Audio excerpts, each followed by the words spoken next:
Hi everyone, welcome to the webinar. My name is Harriet Rockcliffe-Nally and I work in the marketing team at WRAP, and I'm here to help run this webinar today. So this is the first in our new series this autumn, and we'll be running another 3 of these from now until Christmas. So today we've got Peter Sainsbury with us, one of our WRAP economists, and he's here to talk to us about the data in the plastics market situation report and how that impacts local authorities. So, firstly, just a little bit about WRAP for those of you that don't know us.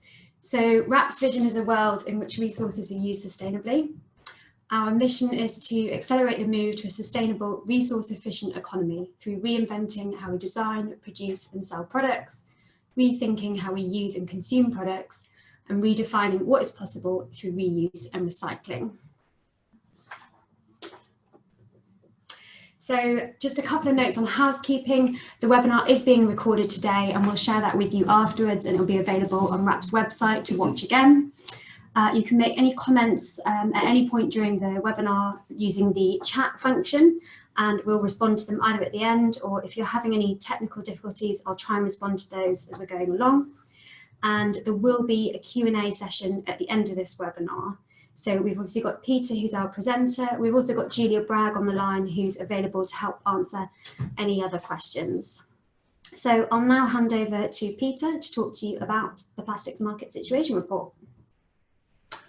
Okay, thanks Harriet. Good afternoon everyone. My name is Peter Sainsbury. I'm an economist at WRAP, and as Harriet introduced, I'm going to talk to you about the plastics market situation report, but also some of the other interesting things we're picking up on recovered material markets. But before I get into that, it might be worth just talking about why paying attention to markets is important and useful for local authorities. Well, material markets are buffeted by both domestic and international factors, mainly through economics, but also increasingly due to political factors as well. Understanding developments in material markets can help you identify opportunities, but also to help you manage your price and your end market risk more effectively. And this in turn can also help you negotiate better terms with your waste management contractors. So this presentation will highlight many of the sources of data and analysis that WRAP provides that you can use. But I think the final point really before I begin is that each local authority is unique, but nevertheless recovered material markets are interconnected, and so impacts in one part of the supply chain can have knock-on effects elsewhere. So what am I going to cover today? I'm going to look at, first of all, on plastics. We recently published the Plastics Market Situation Report. So I'd certainly encourage you to check that out if you haven't done already, but we'll be providing some links at the back end of this presentation. And then we're going to move on to textiles, paper and cards, metals, ending with glass. And then the final, one of the final slides is just looking at MRF gate fees. So just first starting with plastics, as I mentioned, we published the Plastics Market Situation Report recently. So that's the first time we published one since 2016, and that builds on some of the data that we've researched and published over the last few years. And one of the key pieces of information from that is exactly how much plastic packaging are we placing on the market. And the latest estimate we have for 2017 is that there were around 2.3 to 2.4 million tonnes of plastic packaging being placed on the market, of which about 1.5 million is estimated to be consumer plastic packaging.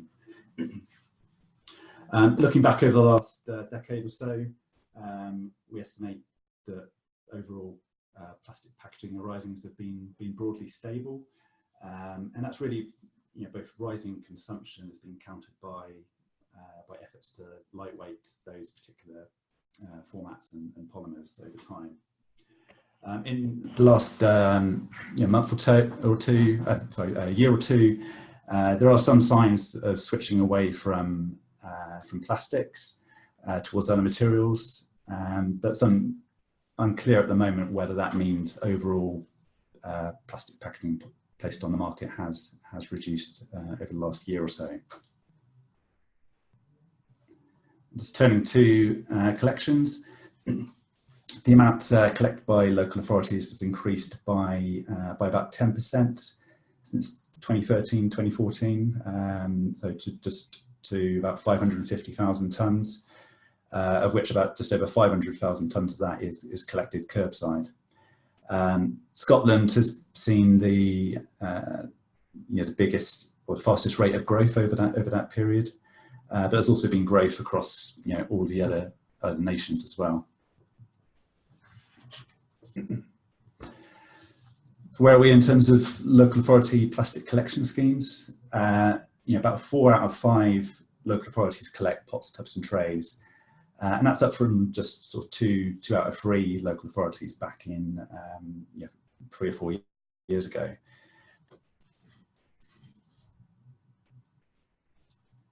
In terms of looking at just plastics collected at the curbside, the increase in tonnage has been broadly split across both higher numbers of tonnage of bottles collected, but also higher pots, tubs and trays as well. In contrast, only around about 10% of local authorities accept all types of plastic film. So in contrast to the relatively high collection rate for the other polymer formats, film has a collection rate of just about 5% of what's placed on the household market. But I should just reiterate that these are figures for 2017, 2018, so they may not necessarily reflect changes in local authority collections that we've seen over the last year or so.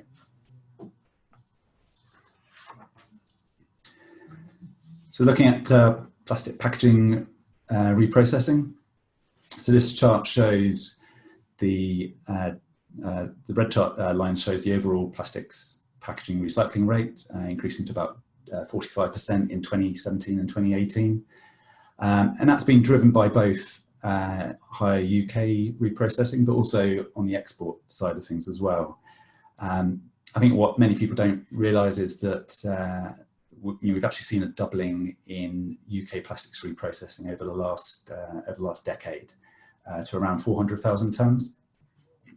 But it's clear from this chart that despite that increase, we're still very much reliant on the export market to recycle our plastic packaging, accounting for around 2/3 of overall plastic packaging being recycled.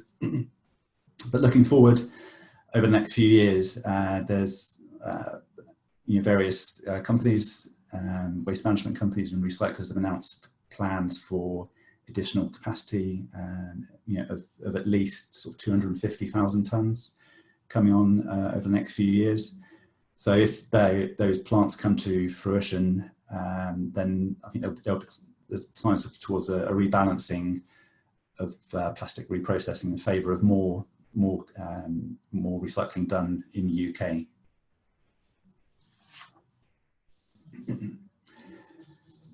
So this chart shows where we are in terms of the export destinations during the first half of 2019.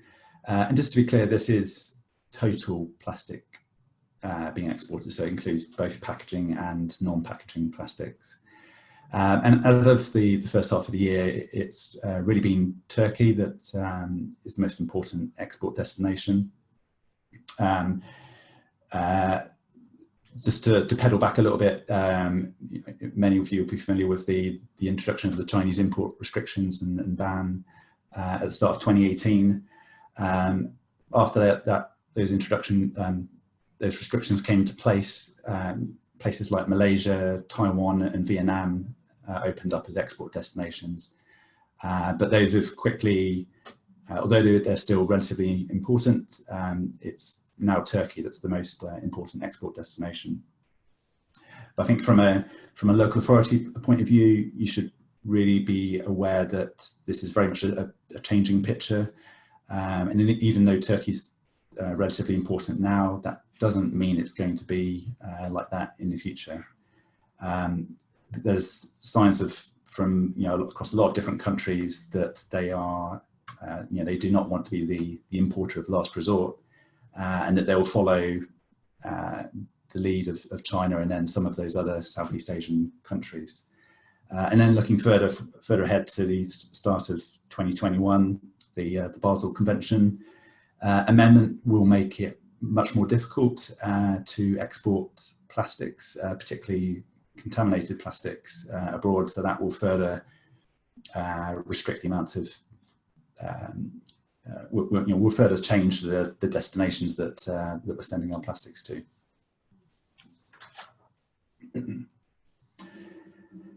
So what impact has all this had? Certainly the import restrictions on the price of recovered plastics. You can see from this chart, which shows the price of some of the main polymers that local authorities collect from households, that after China announced to the WTO that it was going to introduce these restrictions, there was a bit of a divide in terms of the overall impact.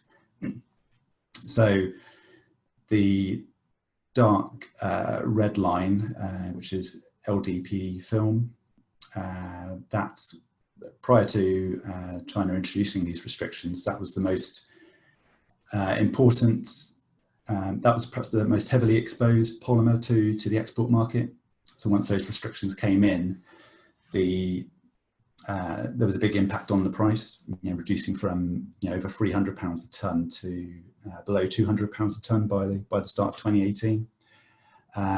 In contrast, if you look at the price of natural HDPE, which is the orange line, and clear PET, so those are both milk bottles and sort of fizzy drink bottles, they've increased in price by over 40% since the start of 2017. So we've seen this shift in towards there being a greater premium for both for sorted premium plastics, and that's been driven partly by improved quality, but also as we'll see, a greater demand from brands and retailers for higher recycled content.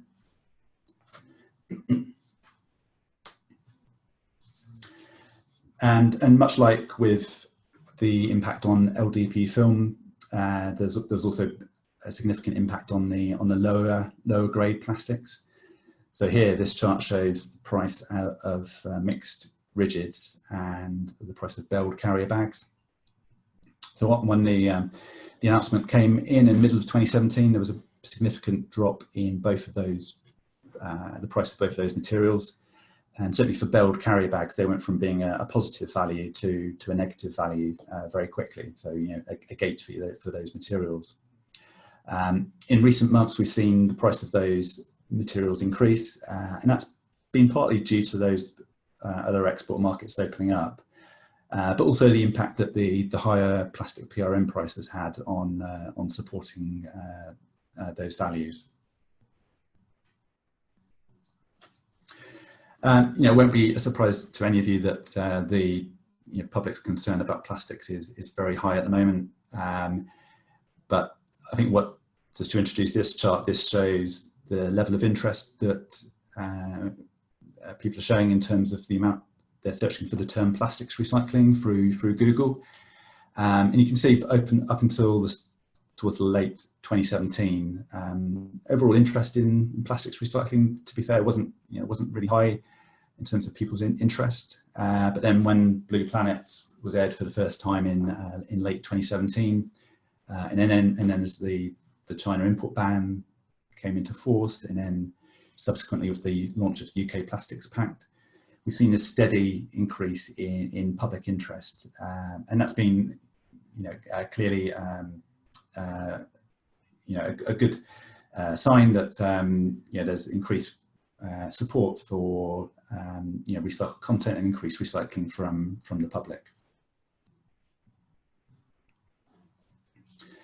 So the key points to take away on plastics are, the overall plastics packaging placed on the market is relatively stable, about 2.4 million tonnes.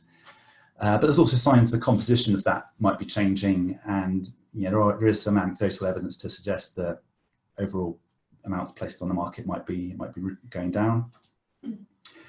Plastics Packaging collected by local authorities is up about 10% since the last 4 years, with about 80% now collecting pots, tubs and trays. There's been rapid changes to export markets following the introduction of the China's import ban and restrictions at the start of 2018. And that, as I illustrated, that's been rolled out to some extent through other countries in Southeast Asia. And I think we should really expect more changes ahead as other countries follow China's lead. UK plastic packaging recycling capacity has doubled over the last decade, and plans announced with at least 250,000 tonnes scheduled over the next few years. And as I showed with the pricing chart, it's high quality sorted plastics are in high demand, and particularly the sorted higher value plastics like clear PET and natural HDPE. They've seen their price increase by over 40% since over the last few years.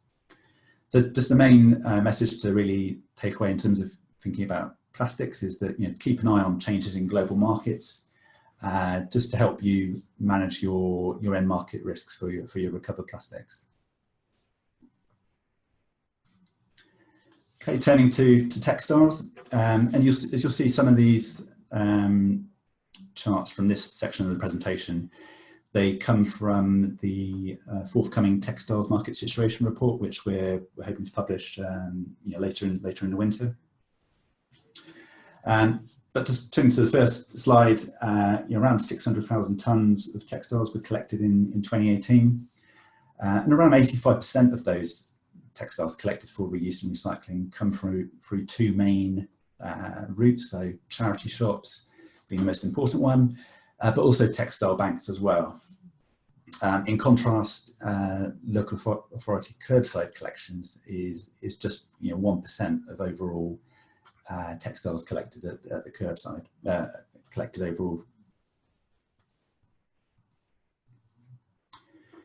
So what happens to those textiles that are collected for reuse and recycling? Around 60% of those textiles are exported. The main markets being places like Ghana, Poland, Pakistan and Ukraine. Those 4 countries accounting for about 50% of what's being exported. But compared to other material markets, so looking at plastics or paper, textiles are much less exposed to one particular end market, so it's more, much less concentrated. And then the other main route for textiles collected is reuse, primarily sold through charity shops in the UK.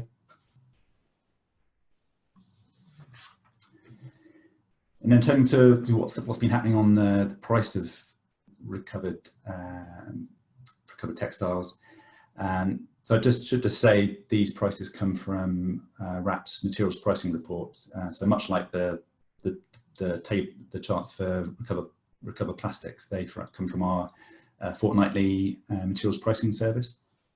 But the main things to draw your attention to is the recent divergence in the price of textiles recovered from textile banks and charity shops since the start of 2019. And that's partly due to concerns around the export market. So in a number of the countries that the UK exports to, they're experiencing rising wages, so that affects their cost of sorting. Concerns about the ability to export because of possible exit from the EU.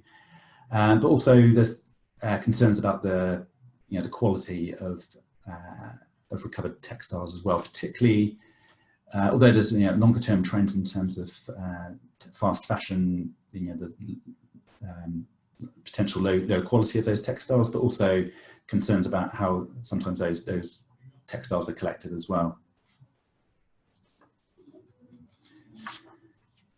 So some of the key points for you to take away about textiles: donations to charity shops and textile banks remain the main supply streams for textiles.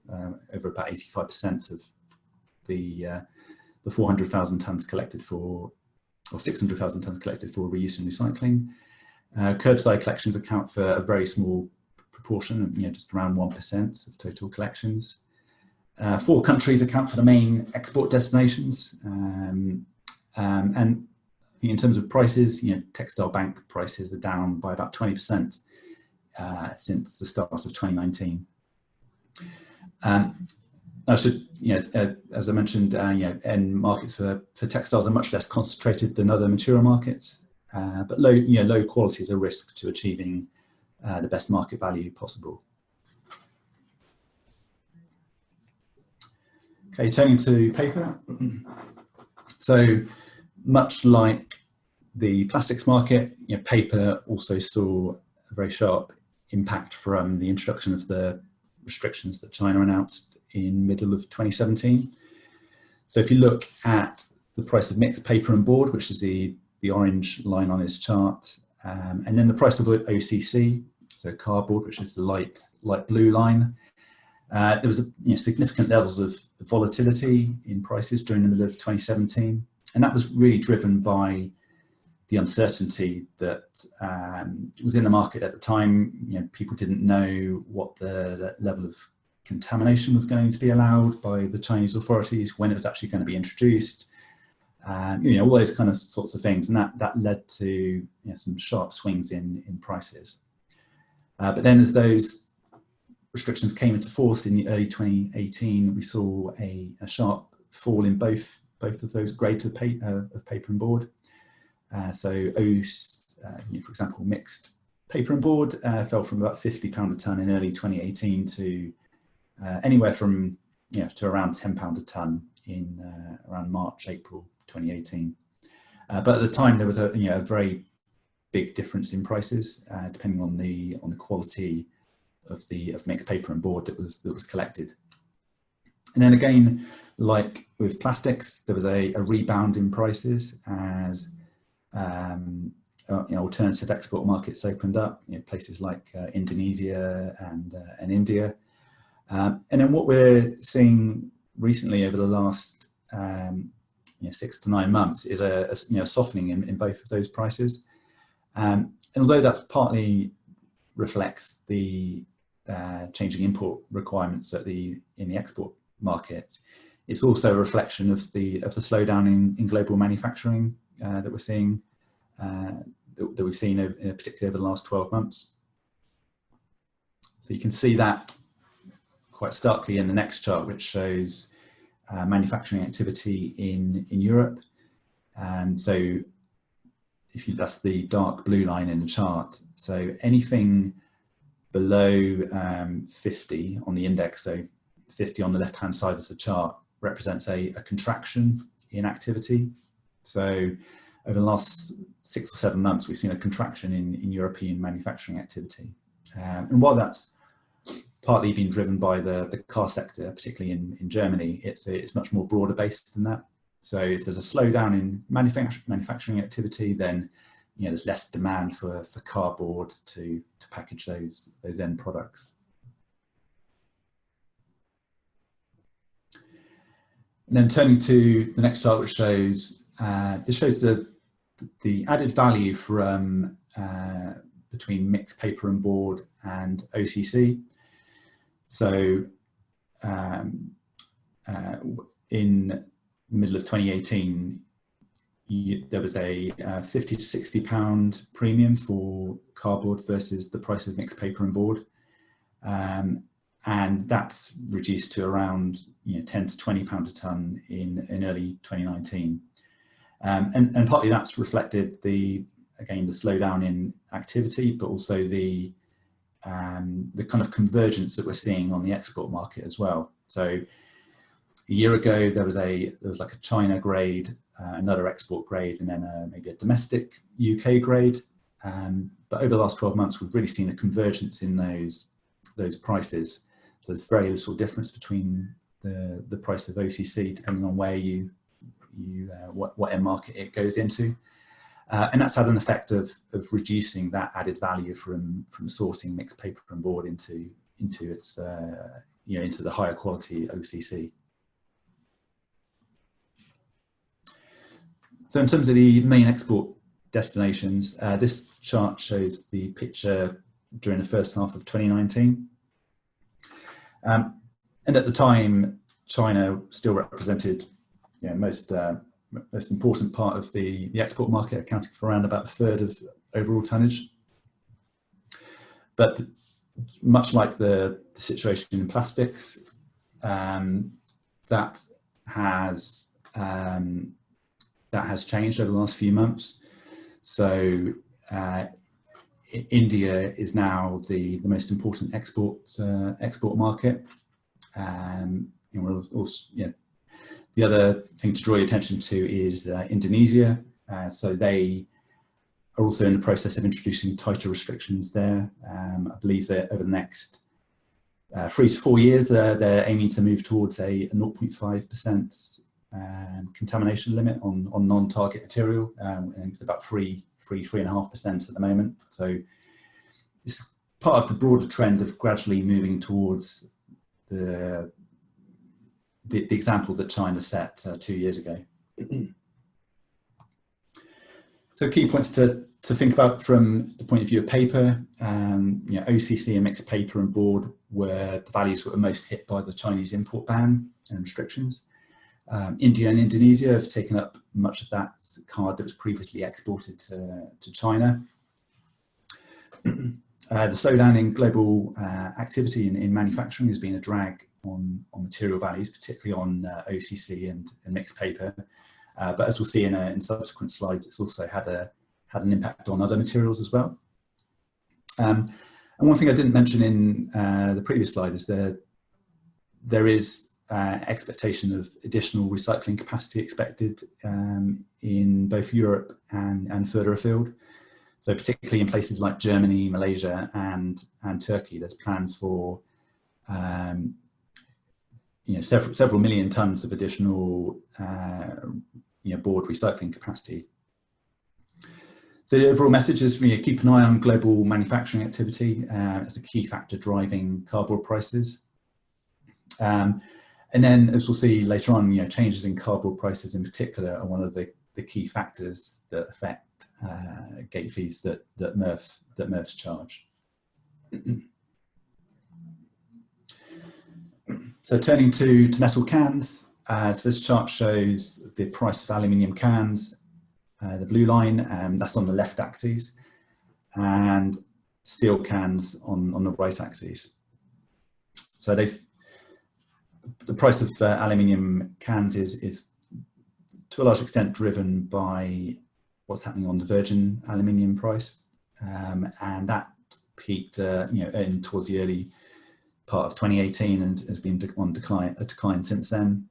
Driven again by those broader economic factors, slowdown in manufacturing activity, but we're also seeing a similar impact on steel, but perhaps not as stark as with aluminium.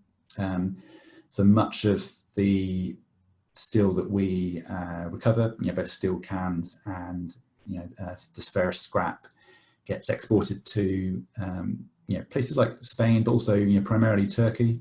And here they've also experienced the general slowdown, which is affecting their ability to pay for pay higher prices for steel cans. So the price of aluminium and steel is very much tied into virgin metal prices. Aluminium demand exposed to that slowdown in German manufacturing activity in particular. And steel, again, affected by the export markets as well. So one of the things you can do is to get an insight as to where aluminium and steel can prices are going to go, is to look at what's happening on virgin commodity price trends. It gives you some indication, as well as looking at manufacturing activity, as to what could happen to the price of both of those materials over the next few months. Turning to glass, so I think there's probably two things to say here. Really, is that the last year or so, the price of recovered glass has been very stable. Starting to see an uptick in prices over the last few months.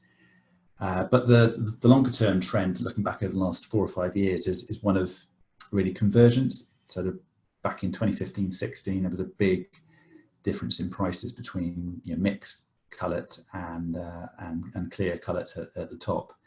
But we've seen this convergence in prices over the last 3 or 4 years.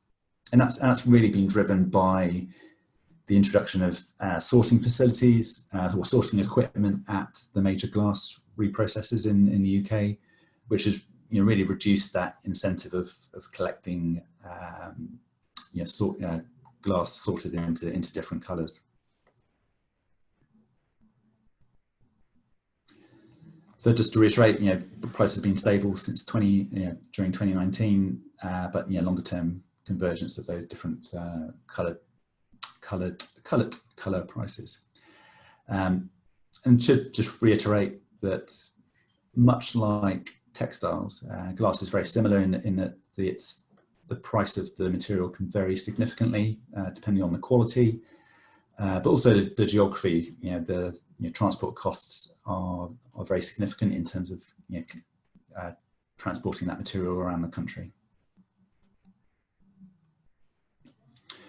So this last chart that I'm going to show you is looking at recovered material prices, and so that's the red line in the chart, and it's kind of like an aggregation of all the different prices in the materials pricing report of what might come out of a MRF, and that's being compared against the median gate fee as reported by RAP's gate fees report.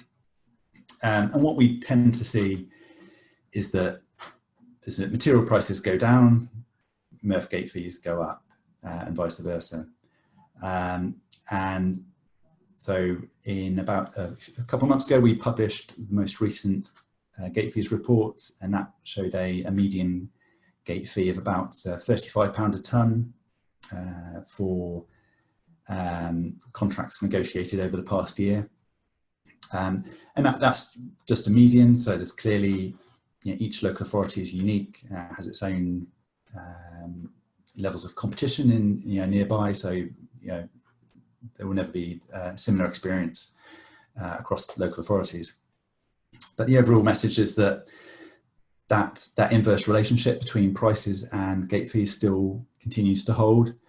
And while prices we've seen over the last 3 or 4 months is around about the same level as the prices we've last as an average over last year, there are some indications that prices are continuing to fall, particularly thinking about the cardboard and the aluminium price in particular.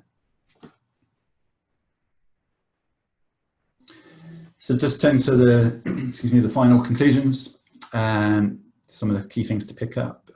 Plastics, UK plastics packaging recycling capacity is expected to increase, potentially more than 250,000 tonnes likely to come on stream over the next few years. A manufacturing slowdown is affecting particularly recovered cardboard prices, but also aluminium cans and steel cans in particular.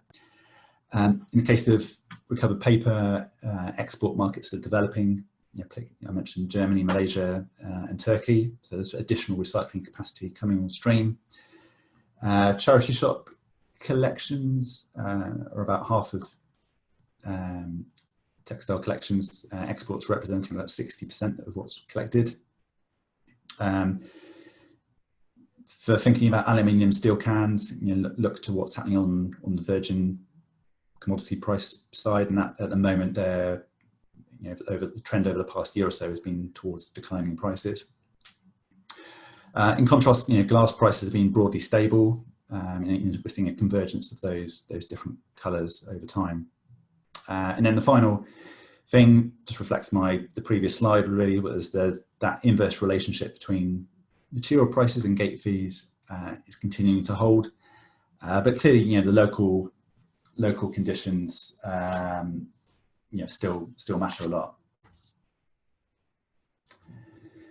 So some of the through some of the slides I've talked about this afternoon include, first of all, the plastics market situation report. So that was published in the last 2 weeks, so you can see that on our homepage. The textiles report is going to be launched very soon. Many of the price charts that I showed in this presentation come from the materials pricing report. So if you're not, if you don't contribute to that at the moment, you're very welcome to. And what you're getting in return is a fortnightly emailed newsletter that brings together all those prices of what we're seeing in the market, and you'll be able to get the past history of what's happened over the last several years. And then the final thing is the market snapshot. So every quarter we put together something like this. We look at what's been happening over the last quarter, what's been driving material markets, and what are the key things to look out for.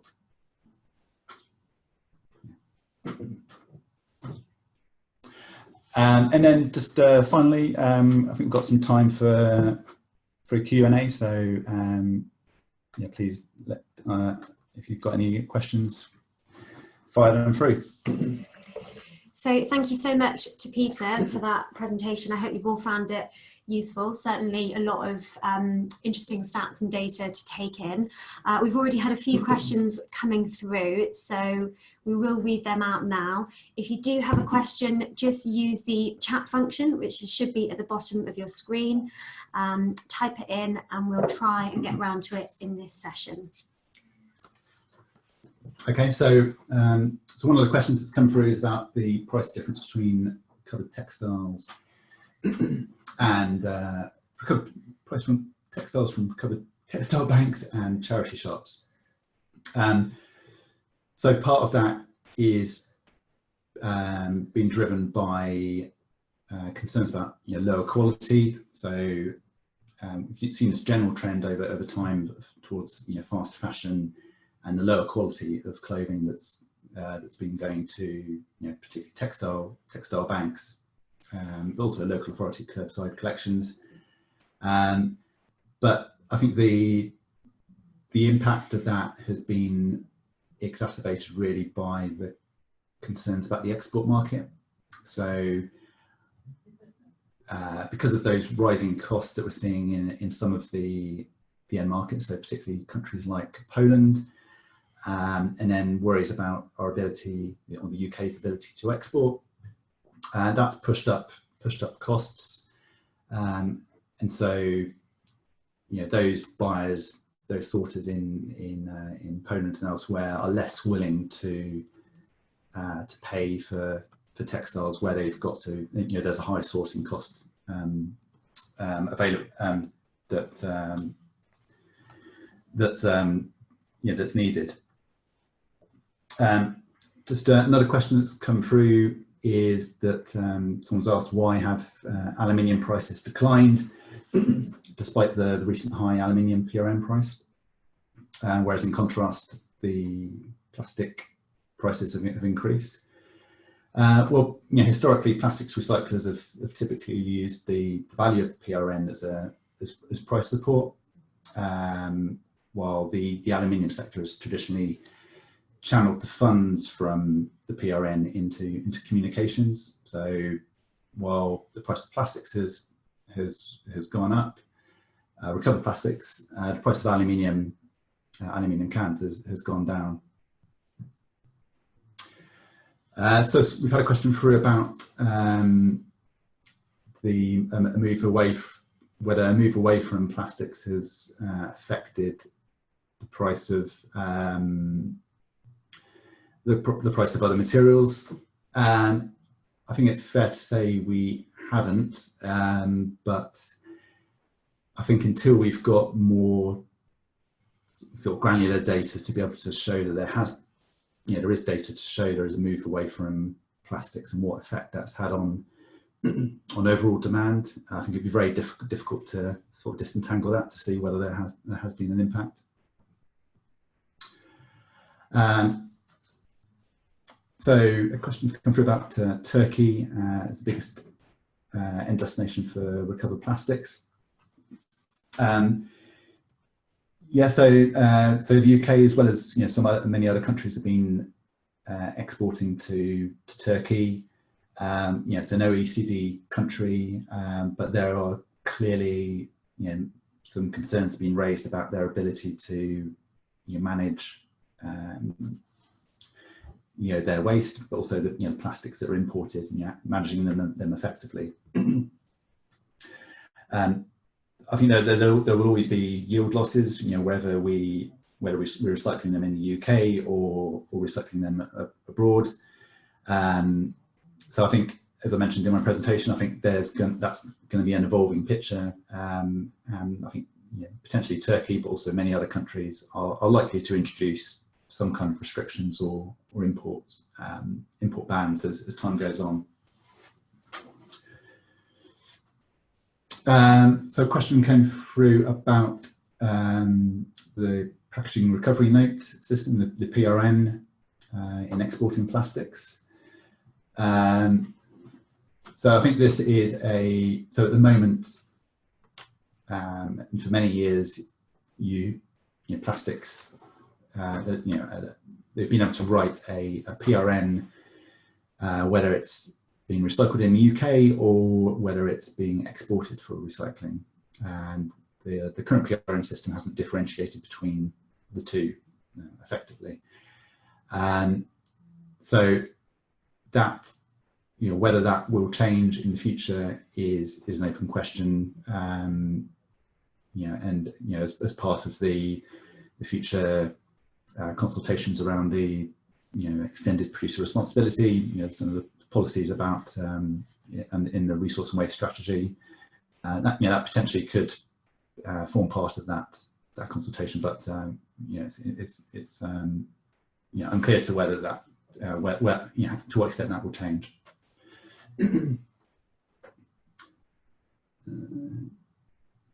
So a question about local authorities worried, or local authority members worried about exports, and what happens to material that gets exported, what is it recycled? Well, there's been this revolving picture of countries introducing tighter and tighter standards from China, Southeast Asia, and then through other countries around the world. And these buyers in these countries don't purchase this material just to landfill it or to burn it. They see it as being a valuable resource that can be recycled and then either used within their own country's manufacturing system or exported to other countries like China, where there's a more established manufacturing base. And so I think there's clear evidence that this is valuable resources, and that recycling is taking place, and it is a valuable resource in creating a more global circular economy.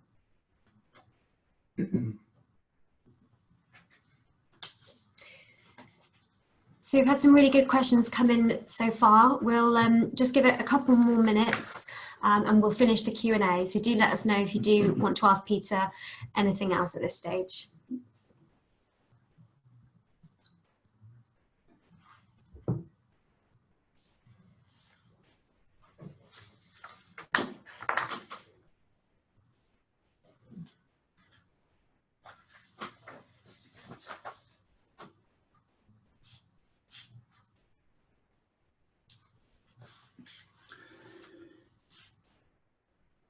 Okay, just I think we've got one final question that's come through. It relates to my chart that I put up about the difference between mixed paper and board, excuse me, and OCC. So in the chart I showed the difference between those two prices had fallen from about sort of 50 to 60 pound a tonne a year ago to maybe 10 pound a tonne now. So the part of that convergence in prices has been down to the slowdown in manufacturing activity, but also some of those tighter standards that have been introduced around the world. There's still, I think that still wants to provide high quality recovered materials, the risk in not providing those materials is that you're not able to find sustainable end markets, and markets of all shapes and sizes, but also recovered materials follow cycles, and so it's, I'd say, just to be cautious about responding to short-term movements in material markets. Okay, so I think that's the final question, and I'm just going to pass over to Harriet. Yeah, thank you, Peter. So we'll finish it there. If you have got further questions for either the local authority team, you've got our lovely faces on the screen there, or to Peter, do get in touch with us. Our standard email format is our first name and our last name @wrap.org.uk, or you can email the generic local authority support inbox. We've also got the website there for any materials or resources that you might need to get hold of. The next webinar is on the 26th of November, and we'll be looking at how to use the resource library. So do join us for that if you can, and we'll be sending out a reminder soon. So just to end by saying another big thank you to Peter for joining us, and thank you to all of you for listening. Goodbye.